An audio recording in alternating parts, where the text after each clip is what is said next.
The Sex Addict. Hey, wife, I've just come home and the first 11 are hanging out the back of you. Don't be mad at me. I'm a sex addict. I couldn't help it. Oh, that's all right then. Carry on. Hey, husband, why have you been sticking your dick in my sister for the last 6 months? I can't help it. I'm a sex addict. I need help. Of course you do. You go and get the help that you need. It's okay. Thanks, wife. Yes, the old I'm a sex addict excuse that is often rolled out by people who've been caught with their knickers off or their pants down. You may recall many moons ago, Michael Douglas claimed that he suffered from sex addiction, although he later suggested that this was incorrect and denied ever having said it. Sex addiction is something that is regularly mentioned by certain individuals who can't help themselves when it comes to behaving a particular way.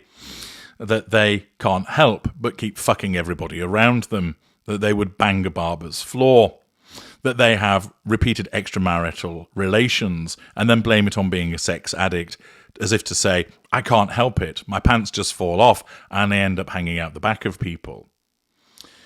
It's regularly utilised as an excuse to explain away behaviour which is frowned upon, often in relation to infidelity, but can also be linked to peculiar sexual habits and certain behaviours with regard to masturbation.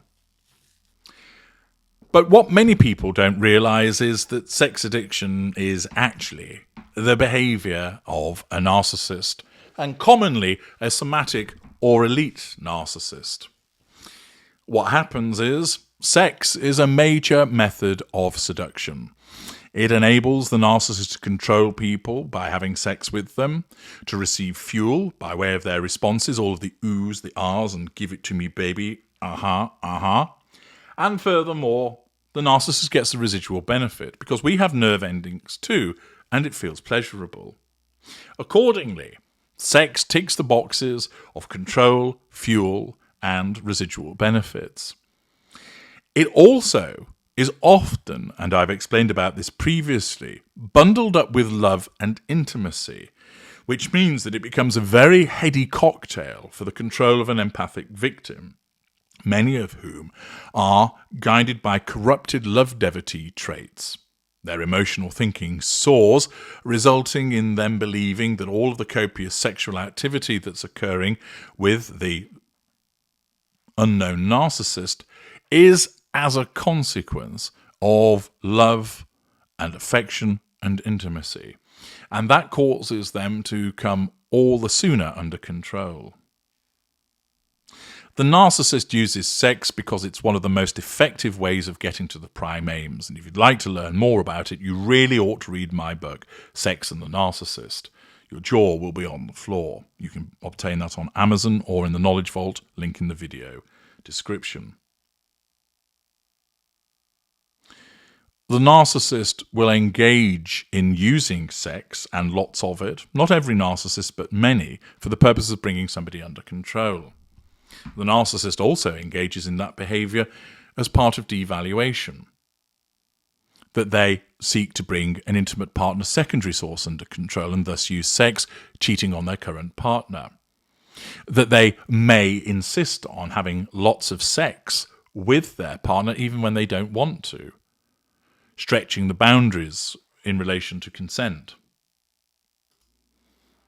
Therefore, what sex allows the narcissist to do is get to the prime aims, but it also assists with regard to the rejection of accountability. After all, finding your husband balls deep in the babysitter is problematic and would cause you to react with alarm, possibly threatening the relationship between you and your husband, and at the very least, causing a showdown. That, of course, threatens the narcissist's sense of control over you, and he must do something to nullify that threat to control. And one way is to reject any accountability for his activities and behaviour by simply saying, I can't help it, I'm a sex addict. Thus, trotting out the explanation of being a sex addict is very useful for the narcissist with regard to nullifying threats to control. It's done as some kind of condition which enables the narcissist to escape that accountability and responsibility, even in some instances being doled out as a form of pity play to enable the narcissist to try and engender sympathy. You should look upon me with sympathy. This is an affliction. I need help. Imagine the torment that I experience, the necessity of having to bang strangers. It's a terrible cross to bear, you know. And we have here an example of a narcissist rolling out the sex addict excuse. And it's something that you ought to be aware of, that an individual who tells you that they're a sex addict, there is a massive red flag. You probably have already seen plenty of them by the time you get to them announcing sex addiction status or using it as an excuse for the fact that they have been banging your sister and the babysitter and the neighbour and the hired help. But in this instance, a gentleman called Thomas Plimmer, who's a doctor, found himself engaging in plenty of hiding the sausage and pounding the punani pavement. A Cambridge-educated doctor who had sex with multiple women, many intimate partners, at his GP surgery, transgression of professional boundary, lack of boundary recognition, before blaming it on a sex addiction, lack of accountability, has been struck off the medical register. Thomas Plimmer, 40, was found guilty of several misconduct charges at a tribunal, with a panel ruling that his ability to practice had been impaired. Although he claimed his actions were a result of a medical condition, abrogation of responsibility, lack of accountability, the panel ruled they were incompatible with the profession. The hearing was earlier told that he had regular sex sessions, sustained pattern of behaviour, at work, lack of boundary recognition, when he should have been treating patients, lack of accountability, dereliction of duty. Plimmer faced accusations from half a dozen complainants, including one colleague who had claimed that their weekly sex meetings at the practice in Swindon, Wiltshire, were unwanted and sometimes forced. Form of manipulation, lack of boundary recognition, absence of emotional empathy. The woman, referred to as Miss A, had told the tribunal she was groomed into having regular intercourse with Plimmer at his surgery and felt used as a sex object to help his boredom. Plimmer was a self-confessed sex addict. He appeared on the 2018 Channel 4 programme First Dates. He's said to have shown a colleague homemade pornographic videos, triangulation, lack of boundary recognition, which had been shot in the consulting room of his surgery in Swindon. He sent pictures and film of him having sex with dozens of women, many intimate partners, triangulation, to a nurse colleague. He had had sex with at least 6 women at his practice. He was also said to have sent pictures of his penis to his lovers while patients were in his waiting room. Lack of boundary recognition, dereliction of duty. This, of course, shows various narcissistic indicators of this individual in the way that he behaves. Giving evidence at the medical practitioner's tribunal, Plimmer said all their acts were consensual and argued the context of everything that took place was centred around his sex addiction. Blame shifting. It's not my fault, it's the addiction. You can't hold me accountable. He also maintained that he had been working on his medical condition, I can change, promised change, and argued that his risk of relapse was small. The tribunal found the case against him was proved and determined in relation to some of the charges and not proven in relation to others.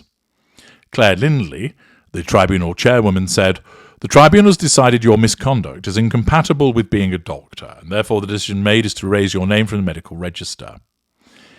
Allegations that Plimmer sent Miss A an unsolicited video of himself, lack of boundary recognition, whilst engaging in sexual intercourse with another woman, triangulation, whilst at work, lack of boundary recognition, were found proven by the tribunal.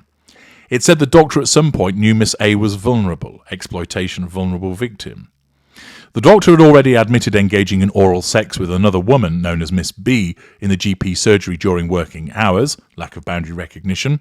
He also accepted having sexual intercourse with a further complainant, Miss C, during working hours, lack of boundary recognition. He had admitted sending another woman, Miss E, an unsolicited photo of his penis taken at work on 2 different occasions, hoovering. He had threatened to slit the throat of another complainant if she took him to the General Medical Council. Threat, lack of emotional empathy. A total of 6 women had lodged the complaints. Miss A said Plimmer would only target vulnerable women, predatory behaviour, exploitation of vulnerability, lack of emotional empathy, and claimed his perversions were all about power, while in actual fact they were all about control.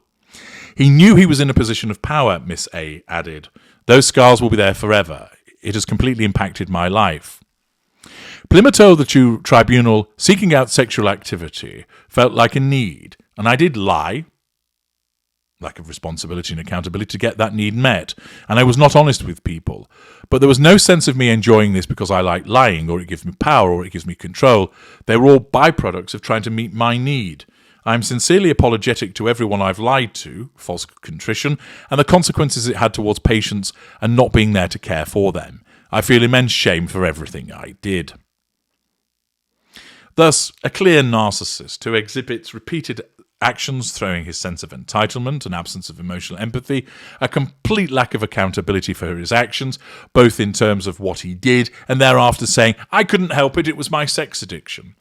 Repeated and sustained behaviours, rudimentary manipulations revolving around sex, all the hallmarks of a somatic narcissist who thereafter exhibits false contrition. But what is the most noteworthy point from all of this is the fact that here you have a narcissist that blames his behaviours on sex addiction, when in actual fact it's his narcissism at work. Something that needs to be pointed out so that people actually understand what is truly taking place here. I'm H.G. Tudor. Thank you for listening.